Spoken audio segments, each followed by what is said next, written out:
king tutuking programa mituringan niyang PG. Kailangan ng antabe at gabering pengari karing kaya na ka naman albe.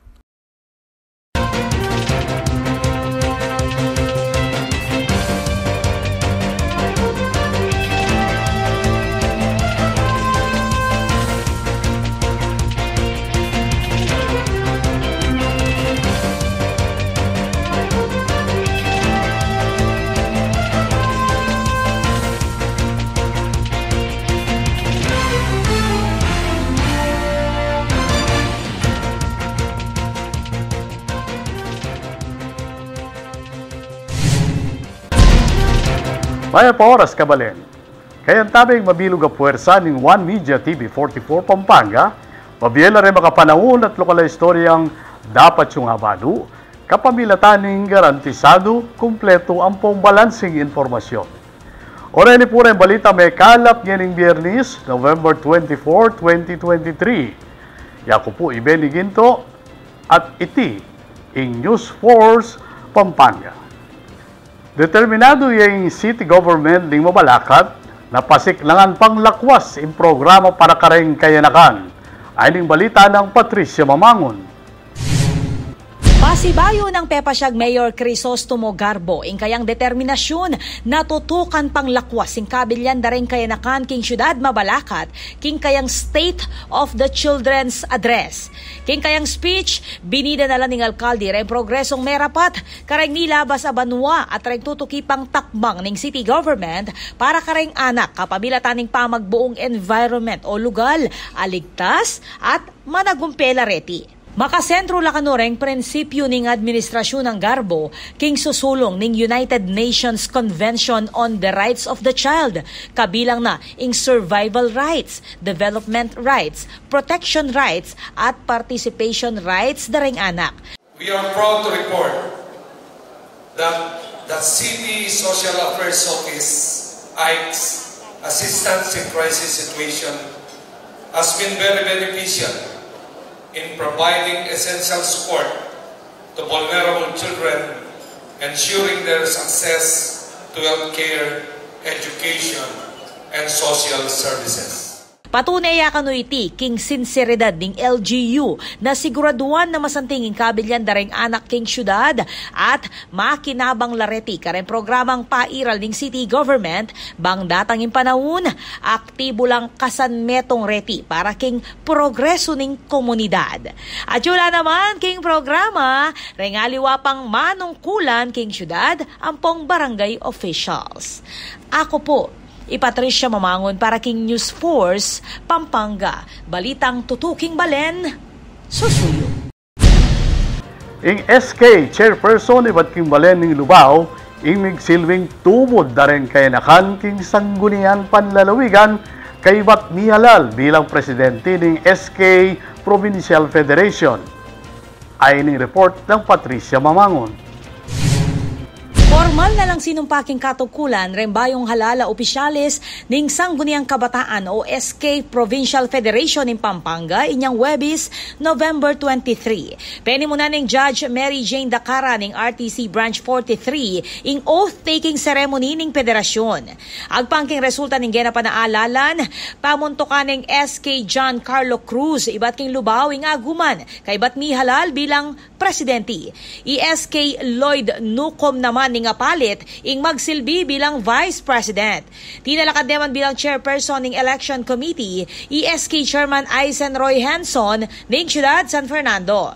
King lagyo ng Governor Dennis Delta Pineda, pepakit lang suporta kareng kaya nakang leader din na Special Assistant to the Governor Angelina Blanco, Department of the Interior and Local Government Provincial Director Myra Soriano, Police Colonel Levy Hope Basilio ng Pampanga Police Provincial Office at reng pilang representante ibat king Commission on Elections o COMELEC at aliwa pang panel observers. Kaya rin ng oath-taking ceremony, mika pa mikatago niya SK John Carlo Cruz na akilalaya ing outgoing presidente ng SK Federation ng Pampanga ay board member Moshe Lacson. Reti naman ring aliwa pang opisyal, aminuklok king SK Provincial Federation. Ako po, Patricia Mamangon para king News Force Pampanga. Balitang tutuking balen, susuyo. kinilala ning presidente ning Hotels and Restaurants Association in Pampanga o HARP ing maragulasawop ning local tourism inyang pandemya. Pakibaluan ni report ng Patricia Mamangon. Dinina ng pamagkilala ning pamuntok ning Hotels and Restaurants Association in Pampanga o HARP ing maragulayambag ning local tourism king industriya ning turismo inyang kasalungsungan ning pandemya. Iti impepasyag ng HARP President Matt De Castro kayag na ning balitaan talakayan press briefing ning Central Luzon Media Association o CLMA Pampanga Chapter agena pa ninyang November 23 king Microtel by Windham Pampanga. Bistamat marakala hotel establishments ing gewang quarantine facility inyang kasalungsungan na mata sing kaso ning COVID-19. Maswelo na lamang kanureg manibala kareng hotel na maragulig meging ambagda king dela na krisis king bansa. We are very much thankful because we have been recognized multiple times for doing such gesture in terms of pandemic response. We have been one of the most badly hit industry. Yet we were also one of the first ones to respond to such heat and call from the government to act upon the need for quarantine facilities. Aminado yung asosasyon na ipamurin misusubli ing sadyang gilas ning turismo. Kalupay niyang bayo yung pandemya. Makanyan man, maragul la kanupapil reng local tourists at tatangkilik kareng hotel at restaurant king lalawigan. Hindi pa po talaga totally nababalik ang occupancy wise, hindi pa po talaga. Nasabi ko rin to while going here, kausap ko si Ma'am Pina. Every now and then, tinatanong ko ang mga colleagues in terms of sa mga hotels, hotel managers, hotel owners. Tinatanong ko sila kung, how is it? Kumusta na? Occupancy? As we have observed as well, foreign tourists, meron na, pero hindi pa talaga papasok dun sa level that we had before. So we're still very thankful now dun sa mga local tourists natin. Kasi ilang beses ko na rin pong nabanggit sa mga interviews, ang local tourism ang bumuhay sa hotel industry, hotel and restaurant industry nung time of pandemic.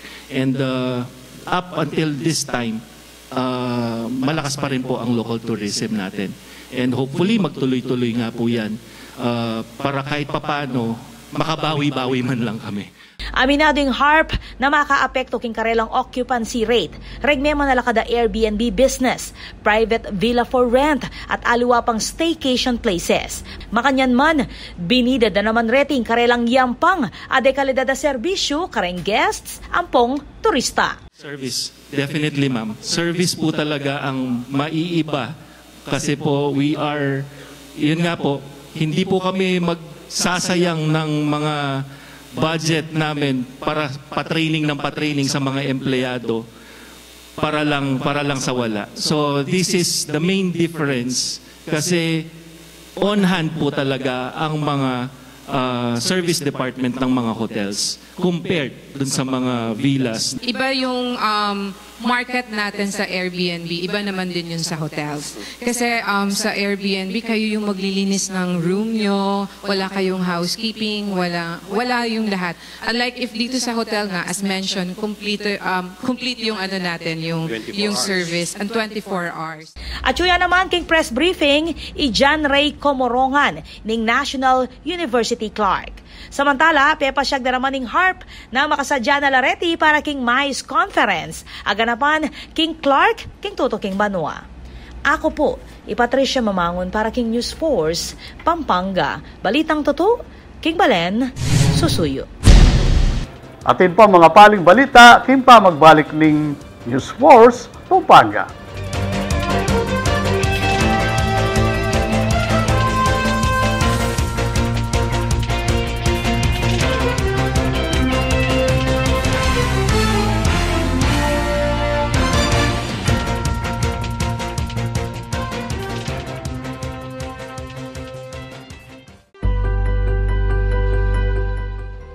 Isang makakayabing araw po sa ating lahat. Nais ko pong magsimula sa isang pasasalamat sa mga Fernandino na patuloy na nakikiisa sa ating mga layunin na patuloy na pagandahin pa ang pamumuhay ng bawat mamamayan sa San Fernando.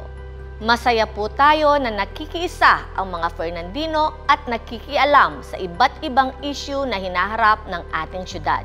Nitong mga nakaraang araw, bukas puso po nating tinanggap at pinakinggan ang mga concern at katanungan ninyo tungkol sa pagkabahala sa patuloy na pagbigat ng trapiko dito sa ating mahal na syudad.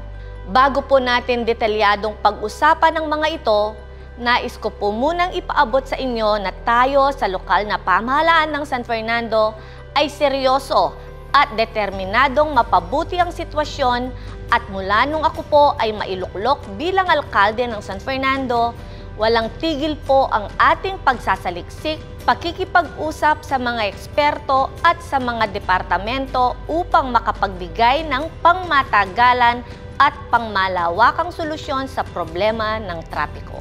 Nitong mga nakaraang buwan po ay nag-ikot tayo sa mga barangay upang maipaalam mismo sa mga Fernandino ang nangyayari at mga nagiging sanhi sa pagbigat ng daloy ng trapiko lalo na sa mga major highways natin at tuwing rush hour kung saan napakarami ng mga sasakyan na tumatahak sa ating mga daan.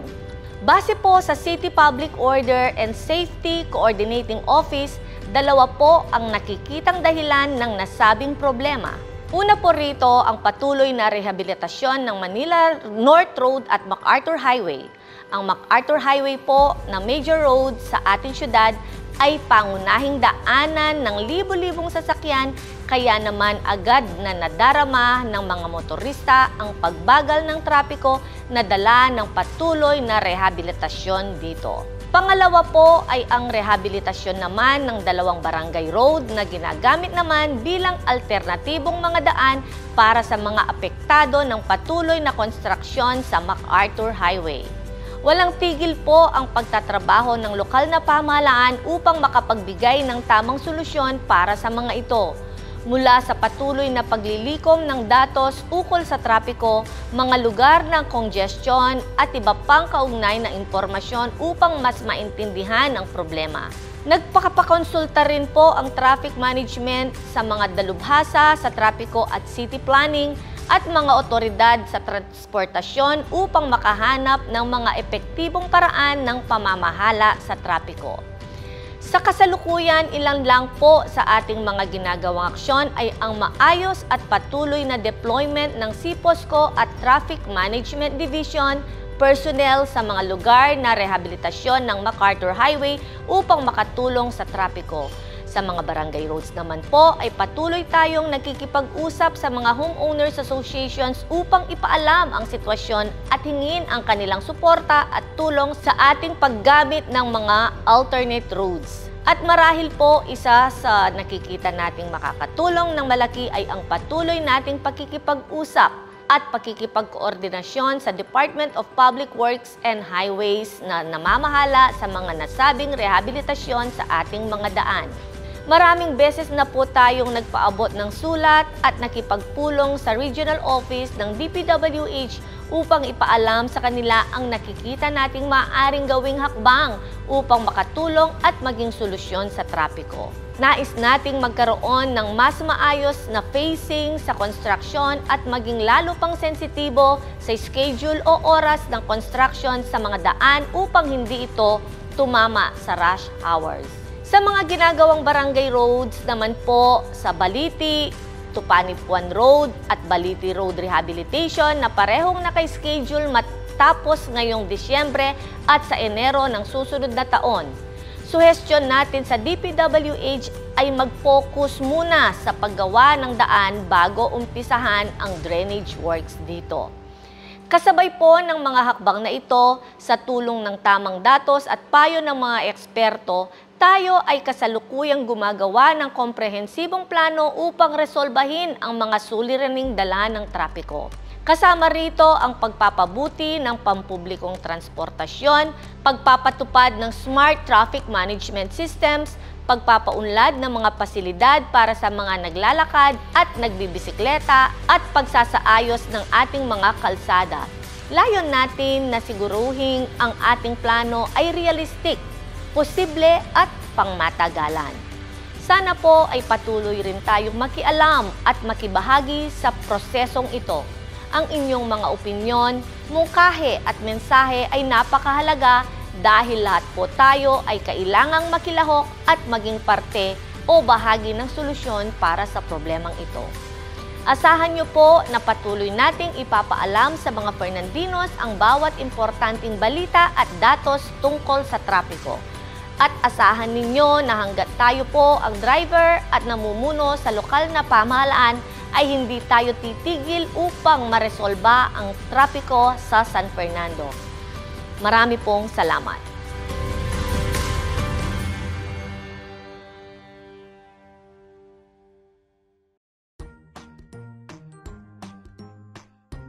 Ayon sa WHO o World Health Organization, nangunguna ang bansang Pilipinas sa Southeast Asia pagdating sa mataas na prevalence rate ng dental caries o pagkabulok ng ngipin.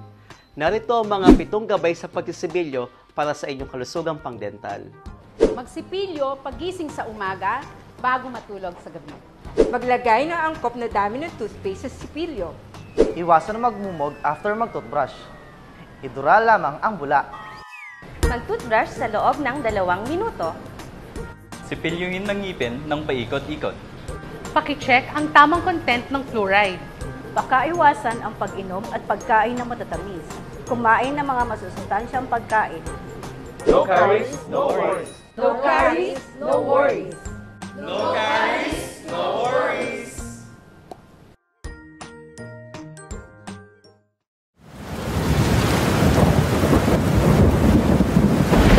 Kabalen, ngening mamanuran, kailangan tamong pane makasadya. Oreti rin kailangan tamo, ngening kauran. Isadya lareng emergency light. Mas masanting nung atin tamong emergency light a fully charged. Bang atin tamong agamit asulu nung sakaling matda ing kuryente. Isadya naman ing debateryang radyo. Maulagang atin tamong transistor radio a debaterya. Bang manatili tamong ating impormasyon, iba't kareng miki upaya. King makanining paralan, panetamong updated at ligtas king posibleng peligro. I-save ya naman ning hotline number ning Spelapco, king numerong 045-961-2727. Catherine Malyaring Maus at mag-report na anumang problema amiki kaugnayan king serbisyo ning kakatamong kuryente. Manatili mo namang makabante king official Facebook page ning Spelapco bang updated kareng maulagang anunsyo ampong power-related advisories. King Spelapco, mabilis ing aksyon, dekalidad ing serbisyo.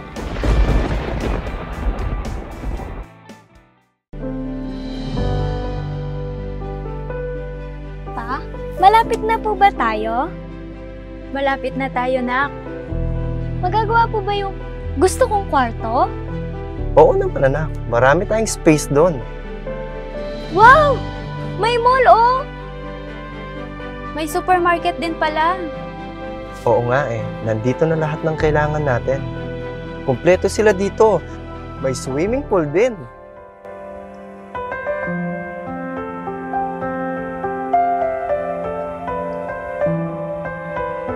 Daddy, I'm proud of you. Hindi ko rin naman ito magagawa mag-isa eh. We're home na pala!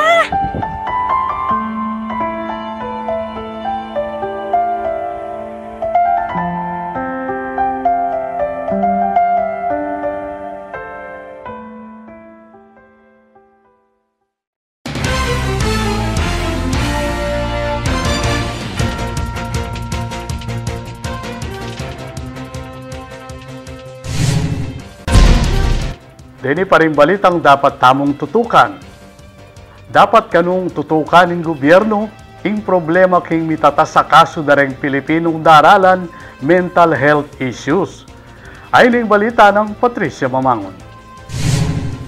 Bigaga na kaya ianak kalusugan Party List Representative Ray Reyes king datos ng Department of Health o DOH nung nuka rin akit at 3.6 milyong Pilipino ing makaranas mental, neurological, and substance use disorder. Sinabi ng kongresista na marakala Pilipino ing apektado king mental health issues inya makapanahon na kanubang pakibatan at solusyonan iti. Dagdag na pang Reyes na limitado pa mo rin ng mental health services sa babiyaning gobyerno uli ng stigma at kakulangan resources. Inya makalungkot ang marakala pamuren kanong Pilipino lakwas na kareng probinsya ingalang access king mental health care. Susulong ning anak kalusugan Party List Representative Reyes, ako author ning House Bill 3582 o yung Proposed Mental Health Center Establishment Act agawang accessible kareng probinsya ing mental health care. Dapat kanong prioridad ng gobyerno ing pamanalakad mental health centers kareng niyayaliwang region king Pilipinas. Ako po, Patricia Mamangon para king News Force, Pampanga. Balitang tutuking balen, susuyo.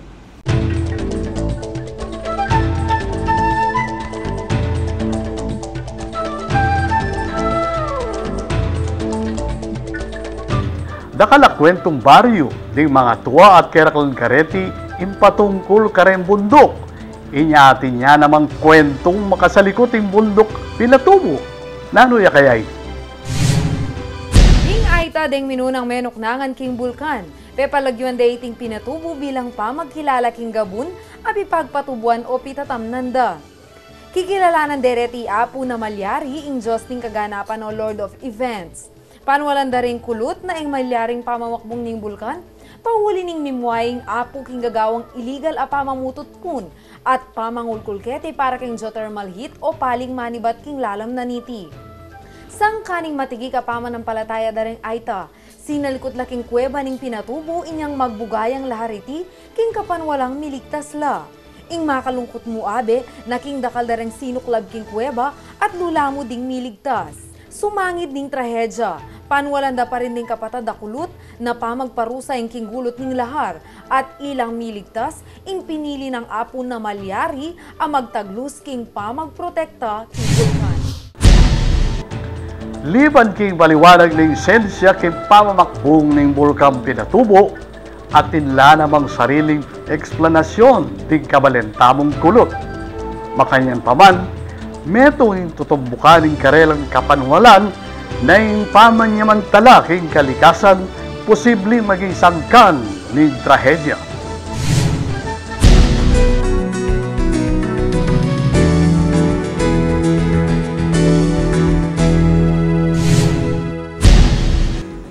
Kaya katamong pakibaluan ng bilining panahon king lalawigan kilob ng 24 oras ay ng report ng Patricia Mamangon.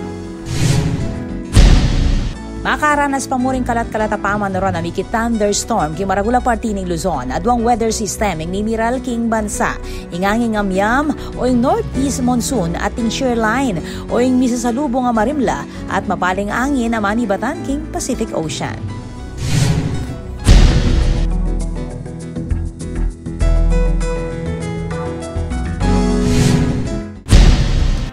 Kabalen maging parti ka king pamagbalita kay king News Force Pampanga. Nanumang kaganapan, isyo reklamo king kayong lugar, malyari mong ikwento ay sumbong, kapamilatan na rin numerong mayakit king kayong screen. Malyari mo namang mag-post king kaming Facebook account. Kapatag 31 days na mo bayo dating Pasko, dakal na kanyan manulid king kayong bale. Pero dapat balo mo, nakiluwal yung gagawa ng caroling, uling kanita pa man, kantahan da ni iti, ding kainakan, ang makapalibot ng Christmas tree. Panalakaran ng News and Public Affairs Team ng One Media TV 44 Pampanga, nga dinan kayong mata sa kalidad ng lokal na pamagbalita bilang panatang serbisyo karing sablang Kapampangan. I'll venue lagyan ng Biyernes, rin may kalapay istorya ketiking probinsya. Yaku po Benny Ginto at iti in News Force Pampanga. Balitang tutu, king balen, susuyo.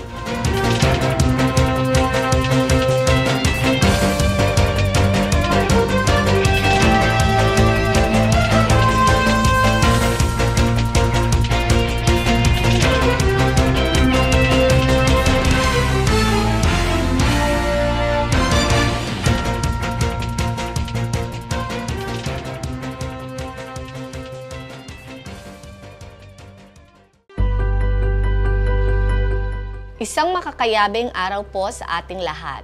Bilang alkalde po ng siyudad ng San Fernando, patuloy po tayong nagtatrabaho at hinaharap ang mga hamon upang patuloy na mapaganda ang buhay ng mga Fernandino at maipagpatuloy ang progreso ng ating siyudad.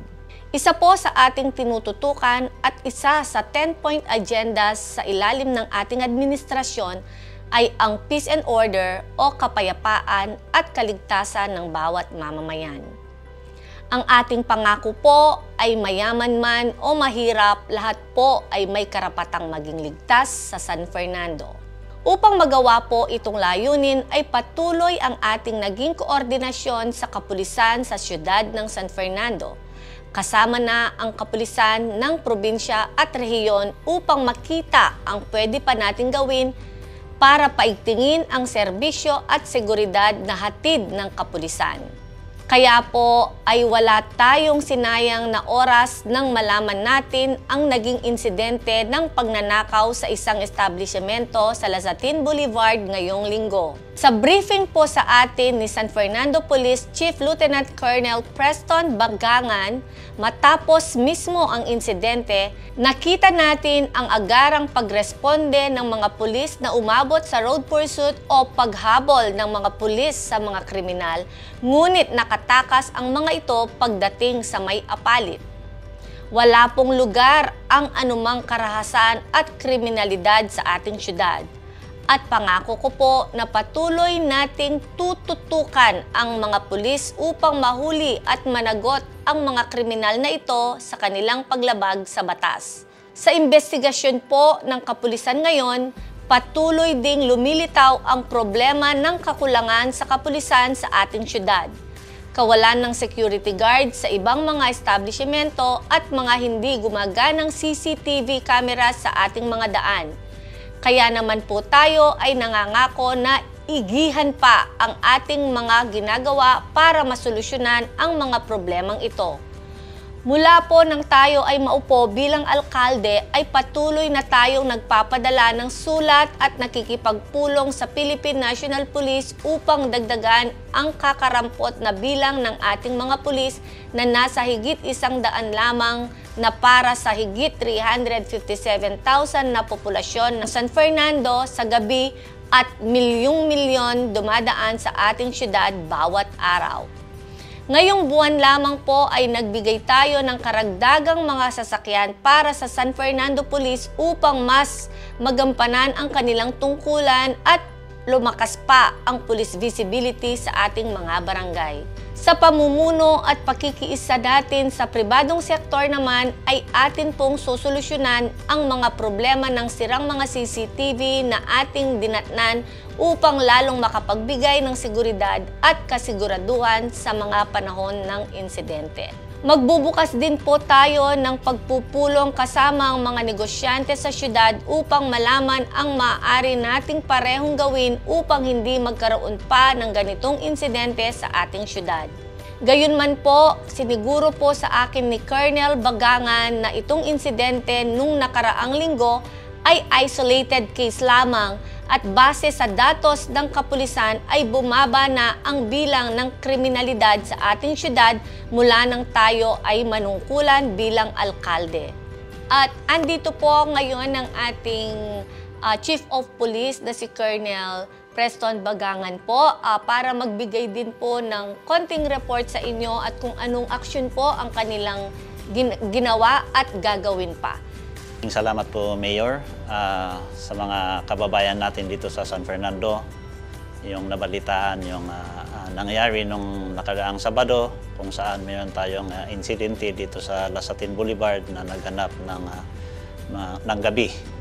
Ito po ay narespondihan naman ng mabilis. Kaya lang ang pag-report sa insidente ay medyo na-delay dahil ang mga biktima ay nawalan ng kanilang mga communication line.